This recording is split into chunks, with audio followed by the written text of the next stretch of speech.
وہ تو مشک عنبر زعفران کافور سے بنی ہیں، پاک پاکیزہ ہیں، کہ جن کے چہرے کا نور اللہ کے نور میں سے ہے، اور سورج کو فنگر ٹپ دکھا دیں تو اللہ کی قسم سورج نظر نہیں آئے گا۔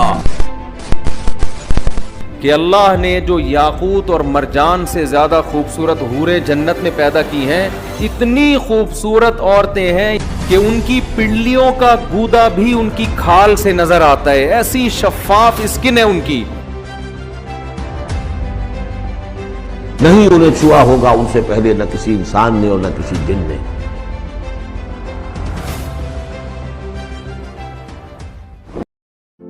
اللہ تبارک و تعالیٰ نے ہزاروں قسم کی مخلوقات پیدا فرمائی تاکہ انسان ان سے مستفید ہو اور خدا کا شکر گزار ہو۔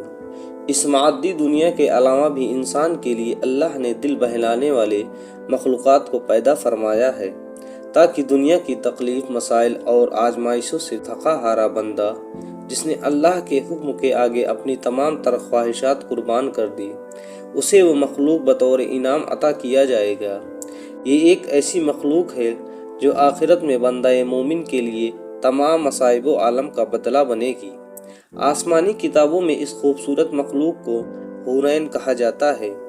لفظ حور حورہ کی جمع ہے، اور حورہ اس عورت کو کہا جاتا ہے جو جوان، حسین و جمیل، سفید رنگ والی اور انتہائی سیاہ آنکھ والی ہو۔ قرآن مجید میں کئی مقام پر ان حوروں کا ذکر ملتا ہے۔ مثلا سورہ صفات میں اللہ تعالیٰ نے فرمایا، نعمتوں والی جنت میں جنتی تختوں پر ایک دوسرے کے سامنے بیٹھے ہوں گے، جہاں شراب کے جام کا ان پر دور چل رہا ہوگا، جو پینے میں شفاف اور لذیذ ہوگی، نہ اس سے درد ہوگا اور نہ اس کے پینے سے بہکیں گے، اور ان کے پاس نیچی نظروں، بڑی بڑی آنکھوں والی حوریں ہوں گی، ایسی نازک جیسے انڈے کے چھلکے کے نیچے چھپی ہوئی جھلی۔ اسی طرح سورہ رحمان میں ارشاد ہوا، وہاں یعنی جنت میں نیچی نگاہوں والی حوریں ہیں جو ان سے پہلے کسی انس و جن نے ہاتھ نہیں لگایا، وہ ایسی ہوں گی جیسے چمکتے ہوئے ہیرے و موتی۔ گویا حور ایسی جنتی مخلوق ہے جسے دنیاوی مثال سے سمجھنا اور اس کی جسمانی بناوٹ و خصوصیات کو بیان کرنا مشکل ہے، جسے اب تک کسی انسان نے نہیں دیکھا ہے، اور جنت میں یہ مخلوق مومن کے انعام اور بدلہ ہوگی۔ احادیث مبارکہ میں بھی نبی کریم صلی اللہ علیہ وسلم نے ارشاد فرمایا کہ حوروں کی آنکھیں اس موتی کی طرح ہوں گی جو سیپی میں ہوں اور اس کو کسی نے ہاتھ سے نہ چھوا ہو۔ اللہ حورین کو جعفران سے تخلیق کیا ہے۔ اللہ ان کے چہرے کو نور اور جسموں کو ریشم کا لباس پہنائے گا، اور ان کے جسم حیران کر دینے والے ہوں گے۔ اگر حوروں کی جسمانی بناوٹ کی بات کریں تو روایتوں سے پتہ چلتا ہے کہ حور کی پاؤں کی انگلیوں سے گھٹنوں تک جعفران سے بنایا گیا ہے، سینے سے گردن تک چمکدار عنبر سے بنایا گیا ہے، گردن سے سر تک حصہ سفید کافور سے تخلیق کیا گیا ہے، اور ان کے سر میں خوشبودار کستوری کی بالیں ہیں۔ جب وہ سامنے آتی ہے تو ان کا چہرہ زبردست نور سے چمک اٹھتا ہے، جیسے دنیا والوں کے لیے سورج چمکتا ہے، اور ان کے کمر کا اندرونی حصہ لباس و جلد کی باریکی سے دکھائی دیتا ہے۔ اگر کوئی حور اپنی ہتھیلی کو آسمان و زمین سے درمیان ظاہر کر دے تو تمام مخلوقات اس کی حسن کی دیوانی ہو جائے گی، اور اگر وہ اپنا چہرہ ظاہر کر دے تو اس کے حسن سے آسمان و زمین کے درمیان موجود تمام چیزیں جگمگا اٹھیں گی۔ ایک روایت کے مطابق جنت الفردوس اور جنت العدن کے درمیان میں ایسی حوریں موجود ہیں جو جنت کے غلاب سے پیدا کی گئی ہیں۔ وہ کبھی سوتی نہیں، وہ کبھی حاملہ نہیں ہوں گی، نہ انہیں حیض آتے اور نہ وہ کبھی بیمار پڑتی ہیں۔ حوروں کے بھی کئی اقسام و نسلیں ہیں۔ جنت کے الگ الگ درجوں میں مختلف اقسام سے حوریں رہتی ہیں، جیسا کہ حضرت ابن عباس نے فرمایا کہ جنت میں ایک نہر ہے جس کا نام بیدخ ہے۔ اس نہر کے نیچے حوریں اگتی ہیں اور خوبصورت آواز میں قرآن مجید کی تلاوت کرتی ہیں، اللہ کی حمد و ثنا بیان کرتی ہیں۔ جنت میں جنتی جب اس نہر کے پاس پہنچیں گے تو ان حوروں سے ہاتھ ملائیں گے۔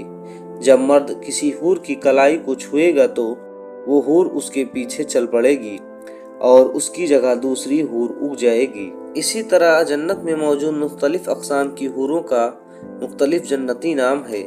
مثلا خیرہ و ایرا نامی حور، جس کے متعلق روایتوں میں آتا ہے کہ ان کے ارد گرد 70,000 خدمتگار لڑکیاں چلتی ہیں اور جو پرہیزگار بندوں کو خود جنت میں تلاش کرتی پھرتی ہیں۔ حور جنت کی ایک ایسی نعمت ہے جو ادنا سے ادنا جنتی شخص کو عطا کی جائے گی، جیسا کہ حضرت ابن عمر نے بیان کیا ہے کہ ایک ادنا درجے کا جنتی کو بھی 1000 محل دیے جائیں گے اور 2 محلوں کے درمیان 1000 سال کا فاصلہ ہوگا۔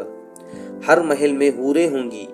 اسی طرح جنت میں ایک درخت ہے جس کے نیچے ابھرے ہوئی چھاتیوں والے کنواری حوریں ہوں گی اور وہ وہاں گیت اور نغمے گائیں گی، تو جب درخت یہ آواز سنے گا تو اس کی شاخیں ایک دوسرے سے ٹکرا کر بانسری کی طرح آواز پیدا کرے گی۔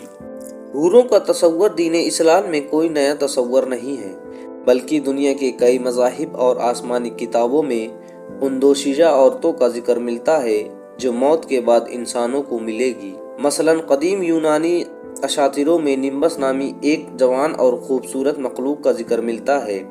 غریب میتھولوجی کے مطابق نمبس ہزاروں سال تک زندہ رہتی ہیں اور وہ کبھی بوڑھی نہیں ہوتی۔ نمبس کو مقدس روح کہا جاتا ہے، جنہیں زیوس دیوتا کی بیٹیاں قرار دیا گیا ہے اور جو کوہ اولمبس میں دیوتاؤں کی خدمت کرتی ہیں۔ اگر قدیم فارس کی بات کریں تو زرتشتی مذہب اور ایرانی اساسوں میں بھی حوروں سے مثل ایک مخلوق کا ذکر آتا ہے۔ گاتھاؤں کے مطابق انسانوں کے تمام اچھے اعمال اور نیکی ایک خوبصورت حسینہ کی شکل میں تبدیل ہو جاتی ہے، جسے ڈائنا کہا گیا ہے۔ ڈائنا ایک پرکشش اور بہترین لباس پہننے والی عورتیں ہیں۔ جب انسان کی موت ہوتی ہے تو اس کے موت کے چوتھی صبح کو وہ اسے بطور انعام ملتی ہے، جو 15 سال کی ایک خوبصورت لڑکی کے شکل میں ظاہر ہوتی ہے اور اسے اپنے ساتھ جنت میں لے جاتی ہے۔